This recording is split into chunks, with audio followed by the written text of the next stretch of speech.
In Natalie Shirilla's interview with the J.F.K. channel, there were several moments that stood out to me. But one word in particular made me stop and rewind. Not because it was the loudest moment, and not because it was the most dramatic, but because it was strangely soft, especially for what she was describing. Hi, I'm Stina. Welcome back to Motive and Method. And if you're new here, welcome. Before we get into the clips, I want to say this up front. I am not a mental health professional, and I'm not here to diagnose anyone. My background is in communication, so what I pay attention to is language, framing, patterns, and the way people explain things, especially when the words they choose seem to make something serious sound smaller than what it really is. So that's the lens I'm using here. The first clip I want to play is from the J.F.K. channel's interview with Mackenzie Shirilla's mother, Natalie. I'll link the full interview below, and if you haven't checked out J.F.K.'s channel, please go show him some love. In this part, J.F.K. is asking what Mackenzie was like in school, whether she got into fights, whether she played well with others, etc. And I want you to listen closely to one of the words Natalie uses. She had challenges, okay? There was a lot of fisticuffs with, like, teachers and whatnot. Fisticuffs. Who says fisticuffs anymore? The word sounds almost quaint, like we're talking about some little schoolyard dust-up. But what she was describing did not sound small to me. It sounded actually pretty serious. Fisticuffs generally means physical fighting or physical conflict. And Natalie didn't describe one little argument. She said, rather casually, I thought, that there were a lot of fisticuffs with teachers and whatnot. Teachers, plural. However you interpret that, it sounds serious. And that's what stood out to me. Not just that she acknowledged there were challenges, but that the words she used made those challenges sound almost smaller than they were. Because physical altercations involving teachers lands one way. Fisticuffs lands another way. And that's the first place I noticed what I can only describe as softening. Not necessarily denial, but softening. That brings me to the next part of the interview, because there are two clips along the same line that I want to play. In this first one, J.F.K. asks Natalie whether Mackenzie had ever been evaluated or whether the family ever noticed anything that seemed off about Mackenzie. And listen to how Natalie answers when anxiety comes up.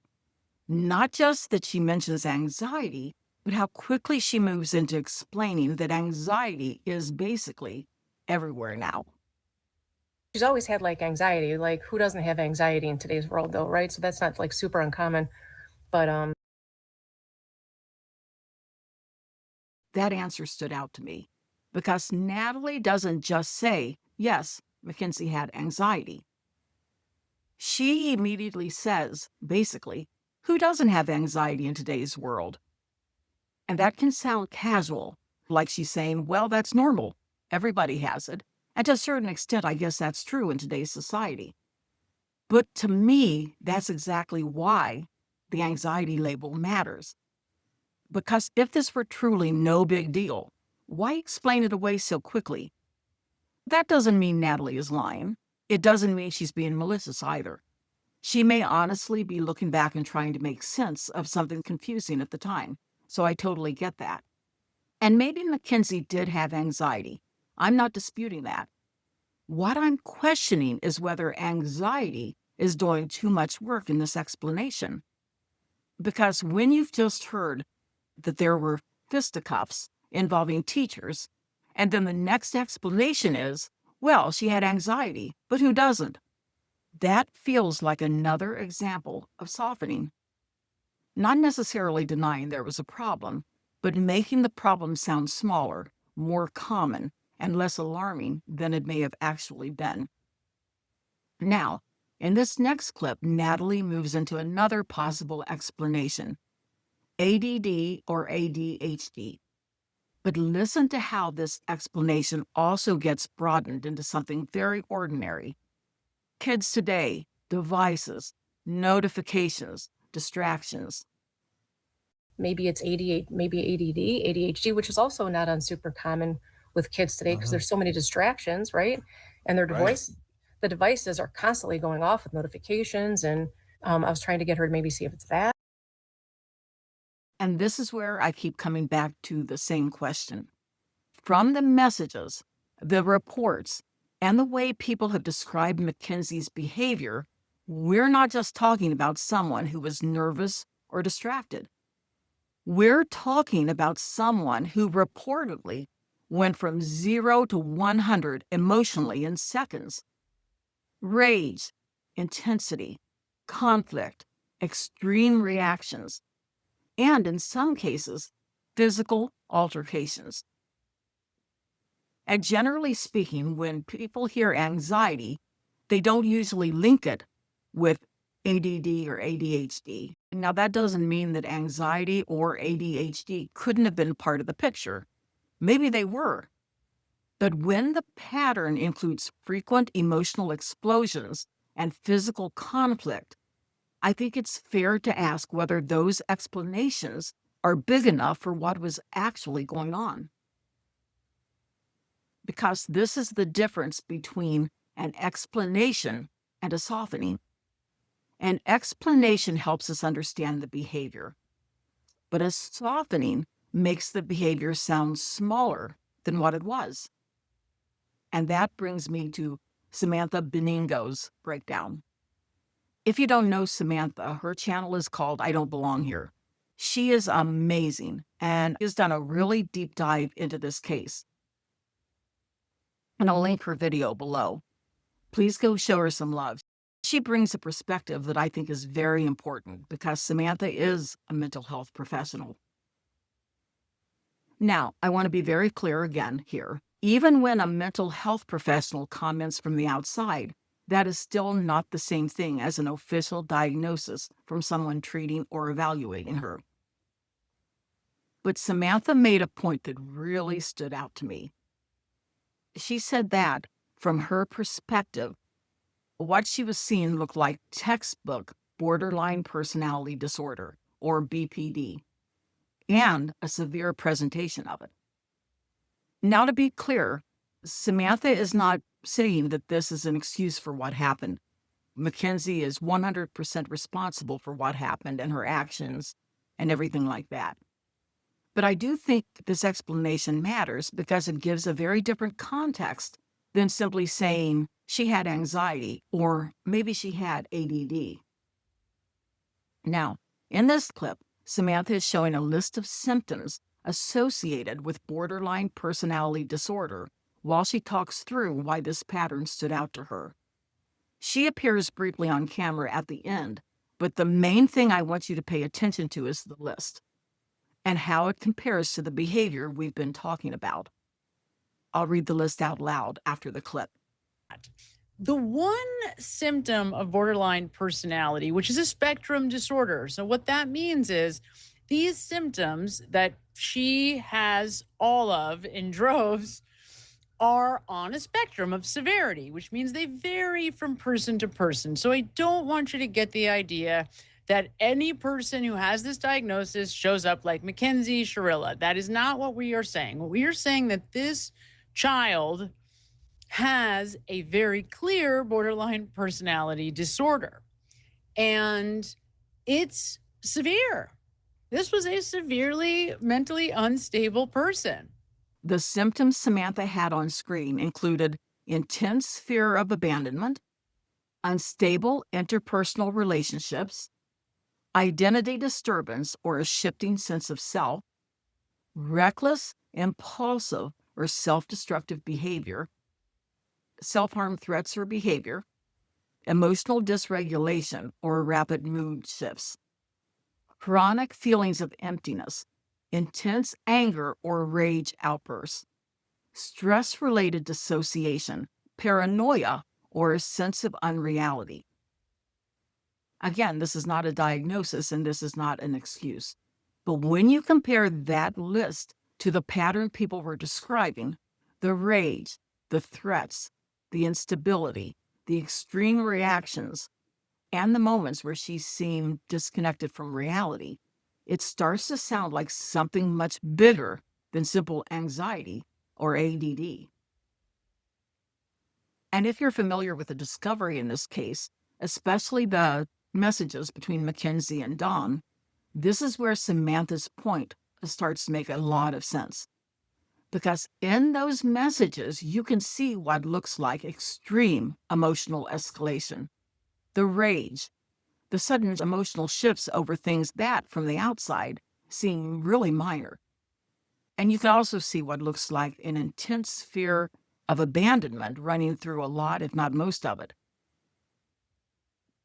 I'm not going to turn this video into full breakdown of those messages, because honestly, that could be its own video. But I do think they matter here, because when Samantha is talking about emotional instability, intense anger, unstable relationships, impulsivity, and fear of abandonment, those are not abstract ideas in this case.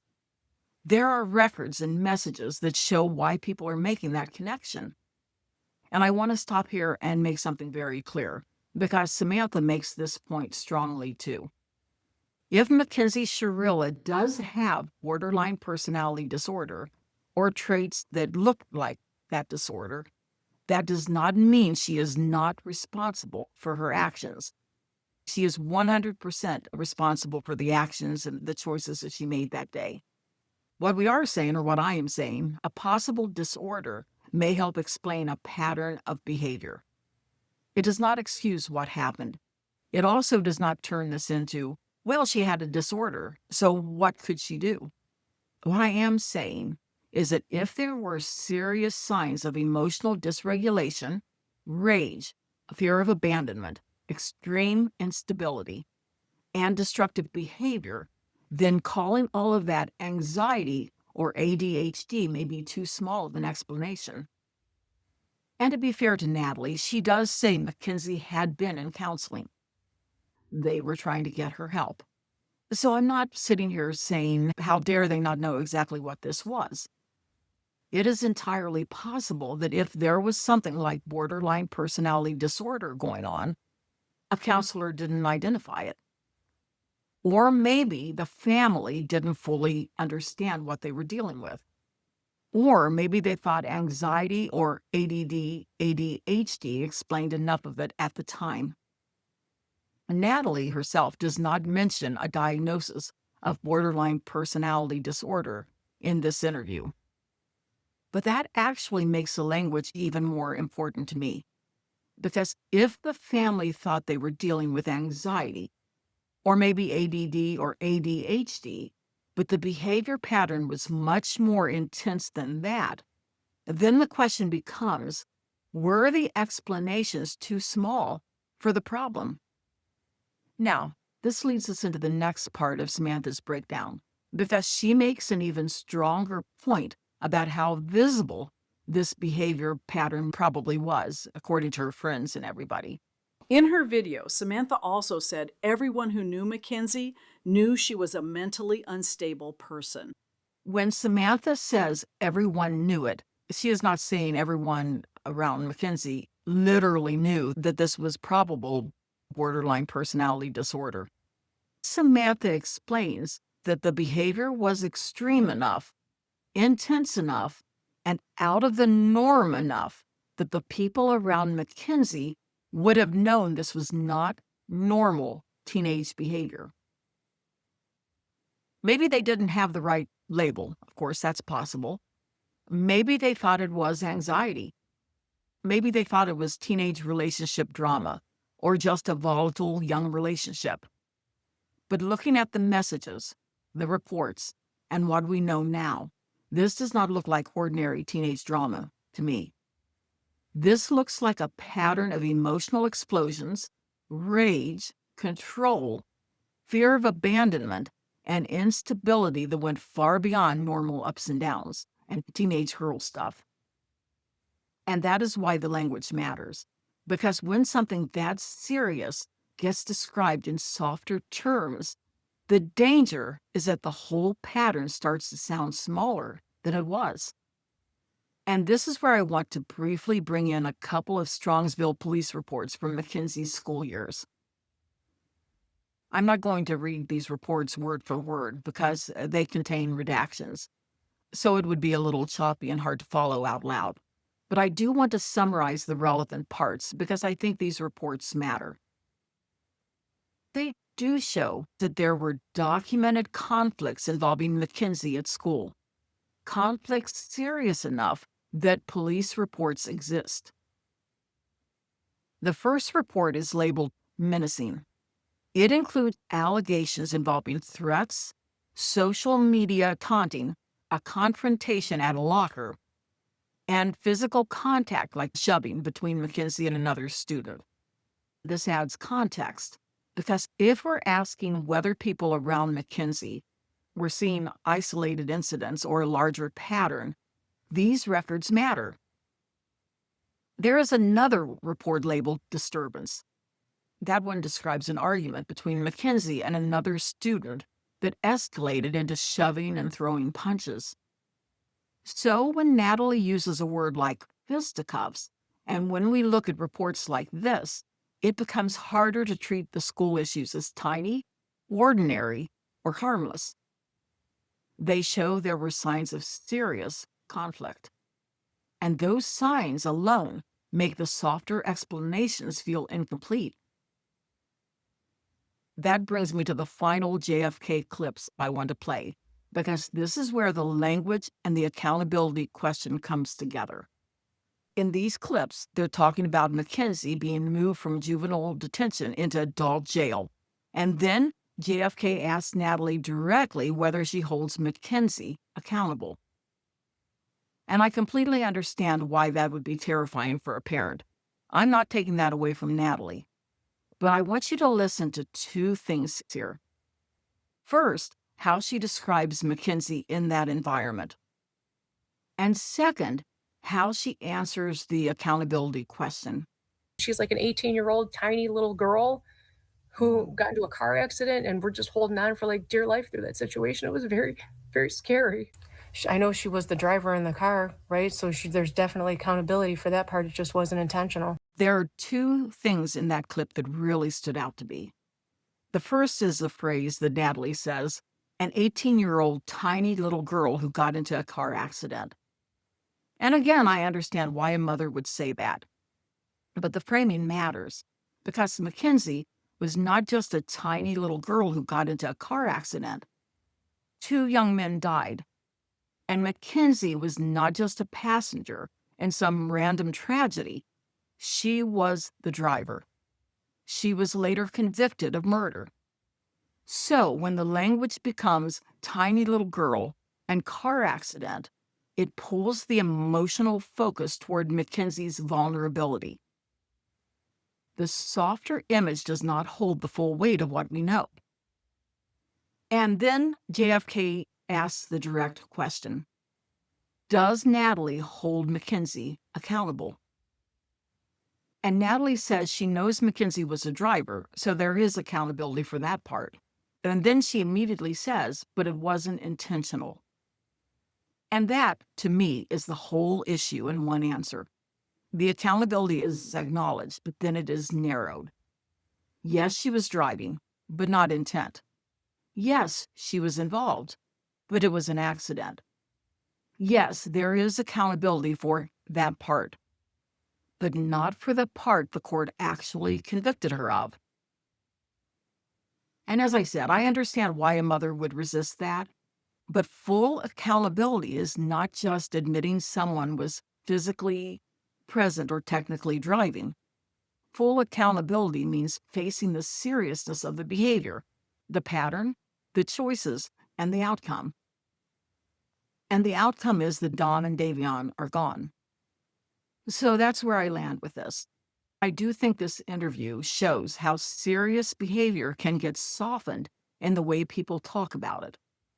Fisticuffs, anxiety, ADHD, a tiny little girl, a car accident. And maybe each phrase makes sense in isolation. But when you put all of it together, it starts to feel like the language is making the pattern smaller than it actually was. And in a case where Dom and Davion lost their lives, that matters. So I want to know what you guys think. Do you guys hear the same softening in the interview? Or do you think this is simply the case of a grieving mother trying to make sense of something unbearable? Let me know in the comments. I read every one of them, and I think the discussion around this case matters. And if this video gave you something to think about, please like, share, and subscribe if you haven't already. Thank you for being here, and I'll see you in the next one.